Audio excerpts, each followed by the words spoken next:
Hello मेरे प्यारे बच्चों, आज मैं आपको प्रैक्टिकल दिखाने जा रहा हूँ chemical effect of electric current. और chemical effect of electric current के अंदर में यहाँ पे देखो हमने इम्प्योर वाटर हमने यहाँ पे लिया है। इस इम्प्योर वाटर के अंदर में आप देखो यहाँ पे क्या हो रहा है कि हमने दो नेल्स यहाँ पे यूज़ किए दो साइड से, और उसको हमने एसी सप्लाई फेड किया है। एसी सप्लाई फेड करके हमने यहाँ से क्या किया, इसको फेज सप्लाई दिया।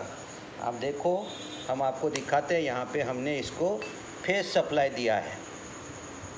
आपको टेस्टर में दिखेगा ये फेज सप्लाई दिया है। अब ये फेज सप्लाई है और इसको जो न्यूट्रल आएगा वो न्यूट्रल आएगा हमारे लाइट के साइड से। तो इस तरह से हमारा यहाँ पे फेज सप्लाई है। तो फेज को हम कहते हैं जनरली यहाँ पे पॉजिटिव मानेंगे, और ये पॉजिटिव हो गया तो इस साइड में जो है वो आपको ऑक्सीजन जो है, जैसा हमने डायग्राम में दिया है, ऑक्सीजन बबल्स आपको दिखाई देगा। सेकेंड साइड जो है वो हमारा निगेटिव रहेगा, तो वहाँ पे आपको जो है हाइड्रोजन बबल्स दिखाई देगा। अब मैं सर्किट को कंप्लीट करता हूँ। लाइट में देखो आप यहाँ पे कि आपको दिखाई देगा कि वो बबल्स निकल रहे हैं। आप देखिए वीडियो में वो बबल्स तैयार हो रहा है। वहाँ पे बबल्स तैयार होने के कारण क्या होता है, in electrolyte breakup when current passes through it.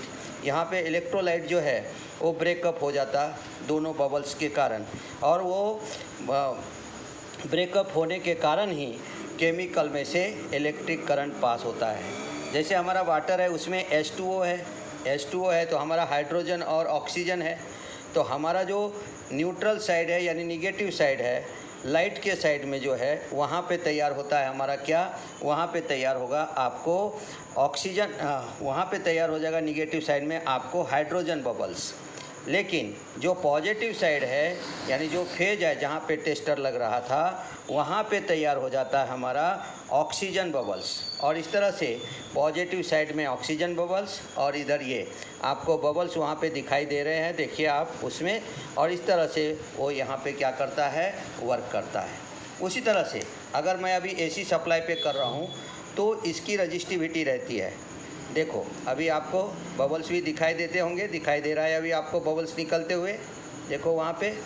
और उसी तरह से देखो यहाँ पे, अब इसको अगर मैं लाइट के ब्राइटनेस को देखना, अगर मैं नियरेस्ट टू लाता हूँ तो आपको ज़्यादा ब्राइट दिखेगा लाइट, और उसी को थोड़ा सा डिस्टेंस पे कर दिया तो वो डार्क हो जाता है। इसका मतलब क्या है कि वाटर के अंदर में भी रजिस्टिविटी है।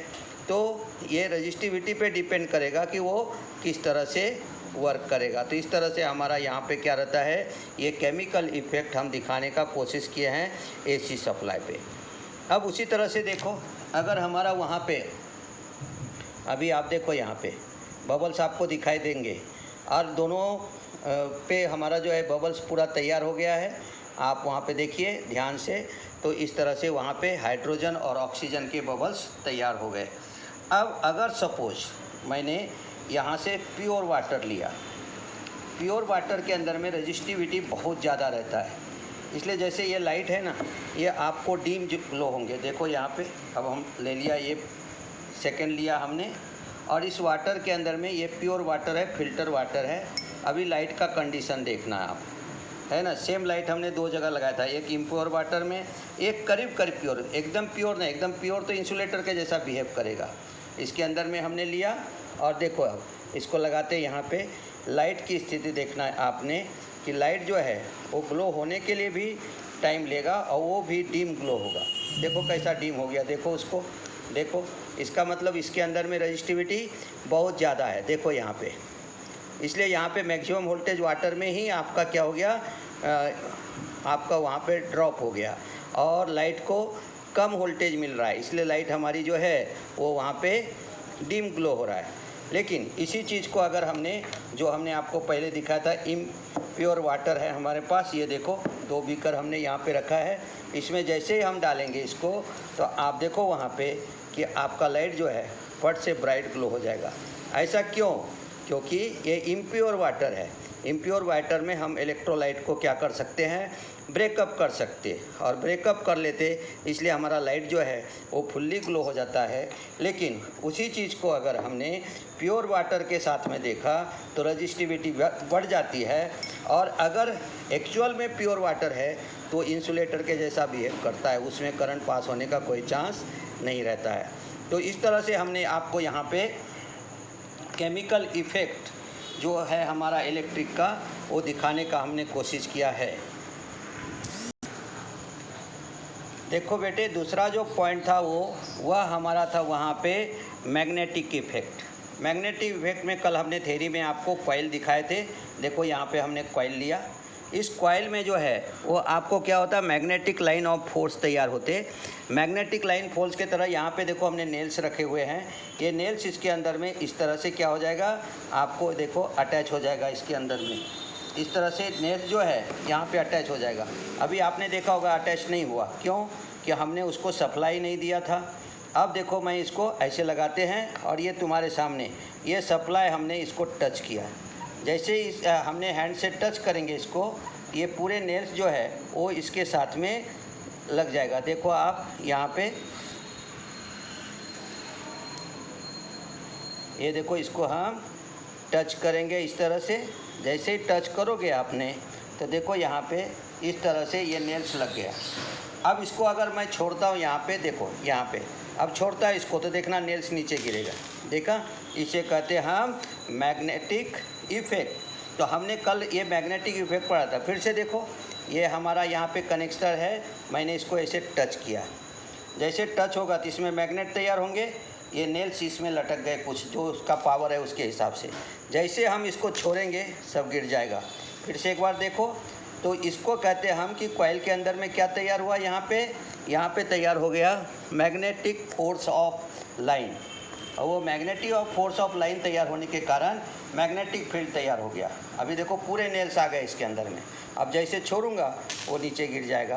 तो इस तरह से हमारा जो है ये था हमारा मैग्नेटिक इफ़ेक्ट। उसी तरह से कल हमने आपको सोल्डरिंग आयरन का पूरा पार्ट दिखाया था, आज फिर से दिखा देता हूँ 2 मिनट के लिए। यहाँ पे जो है ये हो गया हमारा हीटिंग इफ़ेक्ट।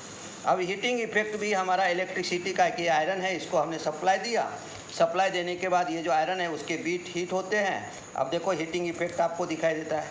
तो किसी भी कंडक्टर से अगर आप सप्लाई पास करते हो, उसको अगर एक्सटर्नल पोटेंशियल डिफरेंस देते हो, तो वो जो कंडक्टर है वो हीट होता है, और हीट होने के बाद ही होता है। तो हमने सोल्डरिंग आयरन से आपको दिखाया हीटिंग इफ़ेक्ट, हमने सॉलिनॉइड यानी कॉइल से हमने आपको दिखाया यहाँ पे क्या, ये दिखाया हमने मैग्नेटिक इफ़ेक्ट, और हमने उधर आपको 2 वाटर से हमने रजिस्टिविटी दिखाया है ना। प्योर वाटर में तो करंट पास नहीं होता है, इसमें हमने देखा था ये इम्प्योर वाटर था, इसमें इलेक्ट्रोलाइट तैयार किया पॉजिटिव और निगेटिव आयंस, और यहाँ जो था ये प्योर वाटर था, इसमें हमने आपको रजिस्टिविटी दिखाया।